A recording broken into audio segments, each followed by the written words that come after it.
Marking करके गया है कि ताकि दंगा ये पहचान सके कि किसके घर में बम मारना है, किसी घर में आग लगानी है।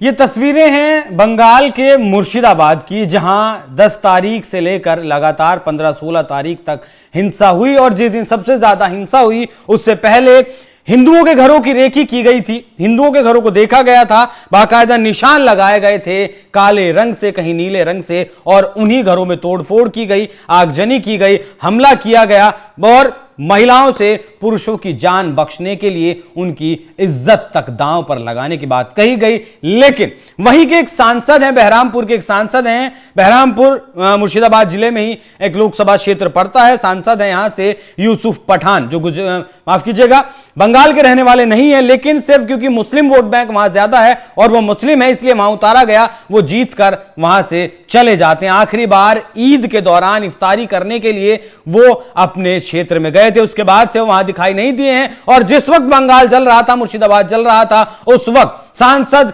यूसुफ पठान चाय की चुस्की ले रहे थे। चुस्की तक भी ठीक था, उस फोटो को सोशल मीडिया पर डाल रहे थे और लोगों को चिढ़ा रहे थे कि आप ही लोगों ने मुझे चुनकर भेजा है ना, देखिए मैं किस तरीके से मस्त हूं। लेकिन यह मस्ती, यह खुमारी अब उतर गई है। टीएमसी के ही नेता ममता दीदी के खिलाफ उतर आए हैं यूसुफ पठान को लेकर कि ऐसे बाहरी व्यक्तियों की शायद पार्टी में जगह नहीं है। यह तस्वीरें भी मैं आपको पूरी तरीके से दिखाऊंगा, लेकिन उससे पहले आप देखिए कि किस तरीके से इस पूरे मामले में अब तक 270 से ज्यादा लोग गिरफ्तार हुए हैं, 3 लोग मारे गए हैं। एक तो पिता पुत्र थे जिनकी दंगाइयों ने बेरहमी से काटकर हत्या कर दी थी। उसके बाद जो छोटे छोटे कार्यकर्ता हैं आसपास के मुर्शिदाबाद के, वो भी नाराज हैं। और जो टीएमसी है वो फिलहाल उसके नेता जो दंगा प्रभावित इलाके हैं वहां जा रहे हैं, शांति की अपील कर रहे हैं, लोगों के साथ बैठक कर रहे हैं, उनका हालचाल जान रहे हैं।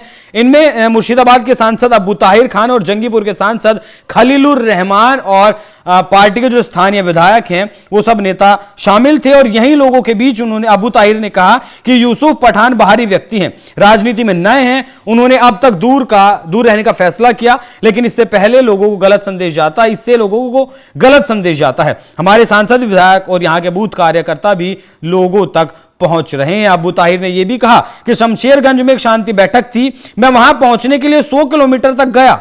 सांसद खलीलुर रहमान और कई टीएमसी विधायक भी वहां मौजूद थे, लेकिन यूसुफ पठान वहां मौजूद नहीं थे। कोई ये नहीं कह सकता कि ये मेरा इलाका नहीं है और ये मेरे लोग नहीं हैं, इसीलिए नहीं जाऊंगा। भरतपुर के टीएमसी विधायक हुमायूं कबीर ने पठान पर हमला उन्होंने भी कहा और कहा कि वो एक प्रसिद्ध क्रिकेटर हैं जो गुजरात में रहते हैं। उन्होंने लोगों से वोटों से कांग्रेस नेता अधीर रंजन चौधरी को लोकसभा चुनाव हराया। अब सज्जन, अब मतदाताओं के साथ खेल खेल रहे हैं। और ऐसी भी बात कही गई कि यूसुफ पठान को अब अगली बार यहां से टिकट नहीं दिया जाएगा। विवाद में क्यों है, एक फोटो के लिए विवाद में यूसुफ पठान है, वो मैंने आपको बताया ही। और ईद के दौरान वो आखिरी बार यहां दिखाई दिए थे। हालांकि टीएमसी के कुछ नेताओं ने पठान का बचाव भी किया है और कहा है कि हिंसा प्रभावित इलाके उनके निर्वाचन क्षेत्र का हिस्सा नहीं है, ये कहकर बचाव करने की कोशिश की, लेकिन ये काफी नहीं था। अधीर रंजन चौधरी जो कद्दावर नेता, कई बार इस सीट से सांसद रह चुके थे, उन्हें लगभग 85,000 वोटों से वो हराकर लोकसभा में पहुंचे थे। और राजनीतिक तौर पर बहुत ज्यादा चर्चाओं में यूसुफ पठान नहीं रहते। अपने क्रिकेट वाली जो लाइफ है, क्रिकेट वाला जो पैशन है, उसे लेकर भले ही वो चर्चाओं में रहे, लेकिन मुर्शिदाबाद को लेकर या फिर जहां से बहरामपुर से वो सांसद है वहां के राजनीतिक फैसलों को लेकर वो चर्चा में नहीं रहते। ये किसी भी पार्टी का दुर्भाग्य है कहा जा सकता है, वहां के लोकसभा क्षेत्र में रहने वाले लोगों का दुर्भाग्य कहा जा सकता है कि जिस वक्त वो जल रहे थे, मर रहे थे, कट रहे थे, उस वक्त उनका सांसद चाय की चुस्की ले रहा था और लोगों को चिढ़ाने के लिए सोशल मीडिया पर भी तस्वीरें पोस्ट की जा रही थी। मुर्शिदाबाद से जो ग्राउंड रिपोर्ट निकल कर आई है वो भी मैं आपको दिखाऊं, उससे पहले आप जान लीजिए कि यूसुफ पठान को लेकर टीएमसी के भीतर ही अब कलह की स्थिति पनप गई है। और आम लोगों तक का यह कहना है बंगाल में कि ममता दीदी के रहमो करम पर बंगाल का मुसलमान नहीं है, बल्कि बंगाल में ममता दीदी अगर कुर्सी पर बैठी हैं तो वो मुसलमानों के रहमो करम पर बैठी हैं। तो दूसरी तरफ, एक तरफ यह भी सोचने वाली बात है कि जिस तरीके से तुष्टीकरण में अंधी ममता बनर्जी हो गई थी, क्या अब वो तुष्टीकरण ममता बनर्जी पर भारी पड़ रहा है? और जिस तरीके से उनके नेता मुस्लिम इलाकों में जाकर मुस्लिम लोगों से, जो लोग प्रदर्शनकारी हैं, प्रदर्शन कर रहे हैं, हिंसा कर रहे हैं बंगाल की सड़कों पर, उनसे जाकर वो अपील कर रहे हैं, हालांकि सीधे तौर पर कड़क संदेश नहीं दे पा रहे हैं। वजह है लालच है वोटों का, इसलिए उन्हें सख्ती से वो कह नहीं पा रहे हैं, सिर्फ गिड़गिड़ाकर जरूर उनके सामने कह रहे हैं कि सरकार ने कानून बनाया, केंद्र सरकार ने, और यहां लागू नहीं करेंगे, मामला सुप्रीम कोर्ट में, तो आप लोग हिंसा ना करें। लेकिन दंगाई बलवाई उनकी एक भी बात मानने के लिए तैयार नहीं है। जाते जाते देखिए हमारे वरिष्ठ सहयोगी पंकज प्रसून जिस वक्त मुर्शिदाबाद के कुछ इलाकों में पहुंचे तो वहां की तस्वीरें कितनी विभत्स थी। इस तरह से मार्किंग करके गया है कि ताकि दंगा ये पहचान सके कि किसके घर में बम मारना है, किसी घर में आग लगानी है। हर हिंदू के घर में इस तरह से मार्किंग की गई थी दंगों से पहले। ये बहुत बड़ा खुलासा है इनमें पे। ये देखिए जितने हिंदू के यहाँ पे घर हैं, यहाँ पे पहले इस तरह से मार्किंग लगाई गई, यहाँ पे मार्किंग, यहाँ पे मार्किंग, ये देखिए। और जिस जिस घर में मार्किंग थी उस घर में जानबूझ के हमला किया गया था, बम मारा, आग लगाई। ये देखिए सब इसी तरह की मार्किंग की गई थी हिंदुओं के घर में। और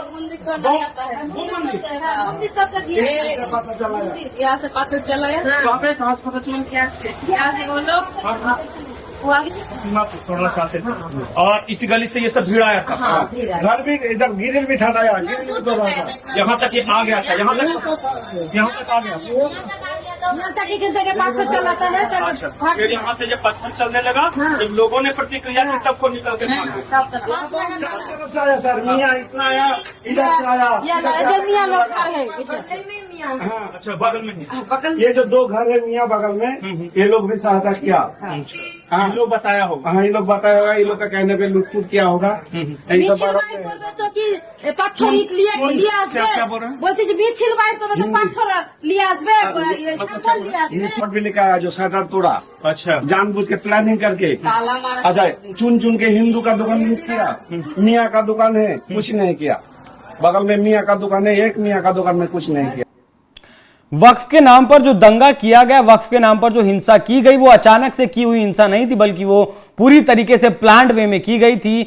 बंगाल के जो लोकल इंटेलिजेंस है बीएसएफ के साथ मिलकर उन्होंने एक रिपोर्ट बीएसएफ को सौंपी है, जिसमें यह दावा किया गया कि अंसरुल इस्लाम जो बांग्लादेश का आतंकवादी संगठन है और एक जेएमबी, ये भी बांग्लादेश का एक आतंकवादी संगठन है, आईएसआई पाकिस्तान की जो खुफिया एजेंसी है, इन सारे लोगों ने मिलकर ये दंगा प्लान किया था। और जो इलाके सीमावर्ती इलाके हैं बांग्लादेश से, जो सीमा साझा करता है बंगाल, वहां सीमावर्ती इलाकों में जिस तरीके से जो मदरसे हैं, उन मदरसों के मौलवियों को यह जिम्मेदारी दी गई थी कि वहां के मौलवियों को, माफ कीजिएगा, वहां के युवाओं को वो बरगलाएं इस हिंसा के लिए तैयार करें। युवा 15, 16, 17, 18 साल के जो इनके बहकावे में आसानी से आए थे।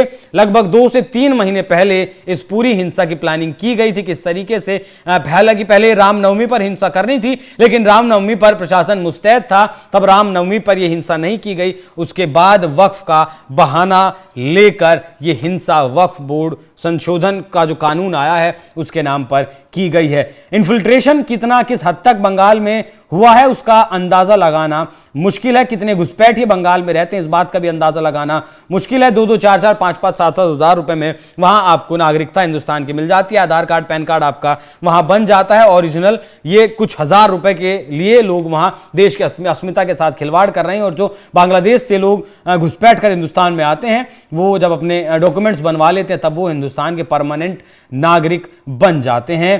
क्या लगभग 33% आबादी मुस्लिमों की बंगाल में बताई जाती है 2011 की जनगणना के मुताबिक, लेकिन जो सीमावर्ती इलाके हैं वहां लगभग 66-70% से भी ज्यादा किसी इलाके में मुस्लिम आबादी बढ़ गई है। और जिन इलाकों में मुस्लिम आबादी ज्यादा है वहां से हिंदू लगातार पलायन कर रहा है। इस इलाके से भी लगभग 500 परिवार पलायन कर आसपास के इलाकों में गए थे नदी पार कर।